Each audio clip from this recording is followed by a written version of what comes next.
In the heart of Ouagadougou, within the presidential palace, Captain Ibrahim Traoré sat, not on a gilded throne, but at a simple wooden desk. The weight of a nation, of a continent's aspirations, rested on his young shoulders. The recent departure of French forces, a move he had orchestrated with steely resolve, was a victory, yes, but a precarious one. The air still hummed with the implications, the silent threats from Paris, from Washington, from Brussels. They called him reckless, a destabilizer. He knew they saw him as an upstart, a temporary aberration. They underestimated the fire of Sankara's legacy that burned within him. They think we are children, Traore murmured to his advisor, a seasoned diplomat named Bakary Kone, who had seen regimes come and go. They believe that without their guiding hand, Burkina Faso will crumble. They fail to understand that their guidance has been a shackle, their aid a tool of control. Kone nodded, his face etched with the lines of long-fought battles. The West is furious, Captain. The expulsion of their troops was a direct blow to their pride, their influence. They will not let it stand without a response. The pressure is already mounting. Whispers of economic sanctions, travel bans, a complete diplomatic freeze. Traore leaned back, his gaze fixed on a portrait of Thomas Sankara that adorned the wall. Sankara, the upright man, the visionary who dared to dream of a self-sufficient, dignified Africa. His spirit was the bedrock of this new revolution. Sankara taught us that fear is a prison, Bakary. We have taken the first step towards true sovereignty by reclaiming our security. But security alone is not enough. We need partners, genuine partners, who respect our autonomy, who do not seek to dictate our path. For weeks, Traore had wrestled with an idea, a gamble of colossal proportions. The West had made its stance clear: align with us, or face isolation. But what if there was another way? What if Burkina Faso, and by extension Africa, could forge alliances that truly served its interests, alliances that broke the old hegemonies? The reports on our mineral resources, our agricultural potential, they are vast, Traore continued, tapping a sheaf of papers. For decades, these have been siphoned off, enriching foreign corporations while our people languished. This must end. But to develop them for ourselves, to build the infrastructure we desperately need, schools, hospitals, roads. We need investment. We need technology. We need security that is not beholden to those who have exploited us. He paused, his eyes meeting Kone's. I have been in communication, discreetly, with Moscow. Kone's eyebrows shot up. The implications were monumental. Russia, a nation currently locked in a bitter standoff with the entire Western Bloc, a pariah in their eyes. To openly court Moscow would be to throw down a gauntlet. Russia, Kone breathed, the single word heavy with unspoken questions. Captain, this is beyond bold. This is a direct challenge to the established world order. The Americans, the Europeans, they will see this as an unforgivable provocation. And what have they offered us, Bakary? Traore countered, his voice rising with controlled passion. Decades of cooperation that have left us dependent, indebted, and insecure? They lecture us on democracy while propping up dictators who serve their interests. They speak of human rights while their corporations plunder our lands. No, their hypocrisy is boundless. He stood up, pacing the room, the energy of his conviction palpable. Russia has its own interests, of course. No nation acts purely out of altruism. But they are also challenging the same unipolar world order that has kept Africa subjugated. They offer cooperation in security, in energy, in infrastructure, on terms that do not demand we surrender our sovereignty. They do not lecture us with the arrogance of a former master. The decision had been made. An official, though not yet public, invitation was being drafted. A high-level Russian delegation, perhaps even their foreign minister, would be invited to Ouagadougou for talks on strategic partnership. It would be a signal, unmistakable and defiant, that Burkina Faso was charting its own course. This isn't just about Burkina Faso, Bakary, Traore said, stopping before Sankara's portrait. This is about showing Africa that there are alternatives, that we do not have to choose between masters, that we can build a multipolar world where our voices are heard, our interests respected. Within days, even before any official announcement, the whispers began. Intelligence agencies, with their tendrils reaching into every corner of the globe, picked up the scent. The news, or rather the strong, credible rumor of Traoré's audacious plan, spread like a savanna fire through the corridors of power in Washington, Paris, and London.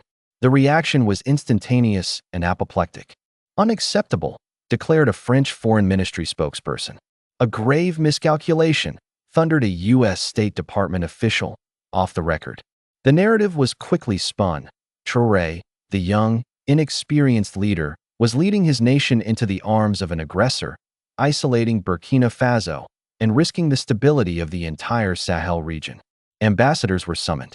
Sternly worded démarches were delivered. Behind the scenes, the threats were more explicit. "Your nation's aid packages will be reviewed," hinted one European envoy.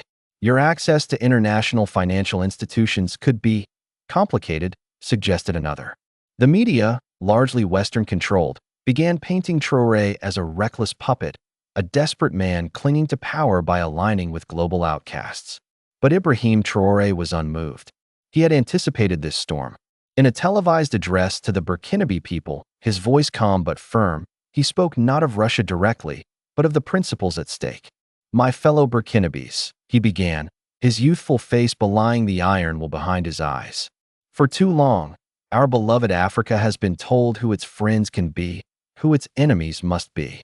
For too long, our choices have been constrained by forces far from our shores, forces that do not have our best interests at heart. We have recently taken a historic step by asserting our right to manage our own security," he said, a clear reference to the French withdrawal. "Now, we assert our right to choose our partners in development, in progress, in building a future where every Burkinabe can live with dignity and pride. We will not be bullied. We will not be dictated to. The era of paternalism is over.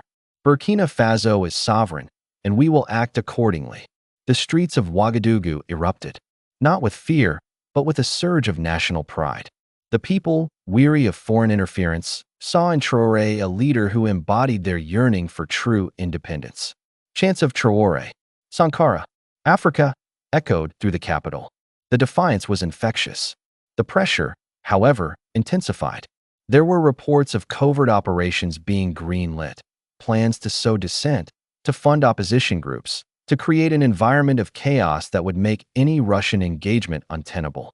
Whispers of potential military intervention, perhaps under the guise of a regional peacekeeping force, began to circulate, designed to intimidate. Traoré and his inner circle worked tirelessly, acutely aware of the dangers. Security for any potential Russian visit would have to be airtight. The Burkinabe military, though bolstered by new recruits and a renewed sense of purpose, was still modest. "They will try to stop this," Captain, warned General Kassim Ouedraogo, Traoré's chief of defense. "They will use every tool at their disposal. Economic sabotage, propaganda, perhaps even direct action. Inviting a high-level Russian delegation here, now, is like painting a target on our backs. And if we bow to their threats, General?" Traoré responded. "What then?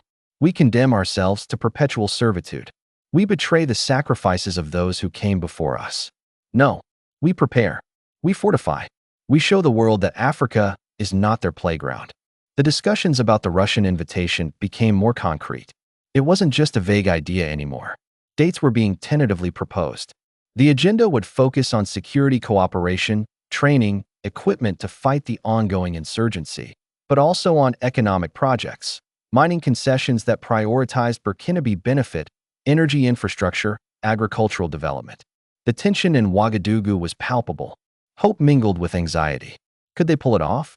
Could this small, landlocked nation truly pivot away from decades of Western influence and forge a new path with a global power like Russia, in defiance of the world's traditional giants? One sweltering afternoon, as preparations were discreetly underway for a potential series of high-level diplomatic exchanges, an incident occurred that sent a chill down everyone's spine. A vital communications relay station on the outskirts of the capital, crucial for military and government secure lines, was sabotaged. Explosives, professionally planted. It was a clear message: we can reach you. We can disrupt you. The Western media, fed by anonymous sources, quickly blamed internal factions or extremist groups. But Traoré and his team knew better. The sophistication of the attack pointed elsewhere. This is their first move, Traore stated grimly in an emergency meeting. They are testing our resolve, trying to create an atmosphere of instability to deter our potential partners. His eyes scanned the faces of his ministers and generals. We will not be deterred. We will redouble our security. We will accelerate our plans. We will show them that the spirit of the Burkinabe people cannot be broken by such cowardly acts. He then made a decision that further enraged his detractors in the West. He announced that Burkina Faso would be seeking to diversify its security partnerships, openly stating that all options are on the table for nations willing to respect our sovereignty and assist us in our fight against terrorism without political strings attached. The unspoken implication hung heavy in the air. Russia was a prime candidate. The question mark in the global headlines, invites Russia, was becoming less of a question and more of an impending reality. The West saw it as Africa willingly walking into a new form of subjugation, aligning with an authoritarian regime. But many in Africa and in Burkina Faso saw it differently. They saw it as a pragmatic choice, a balancing act, a desperate but determined reach for a lever of power in a world that had long denied them agency. As the weeks turned into months, the standoff continued.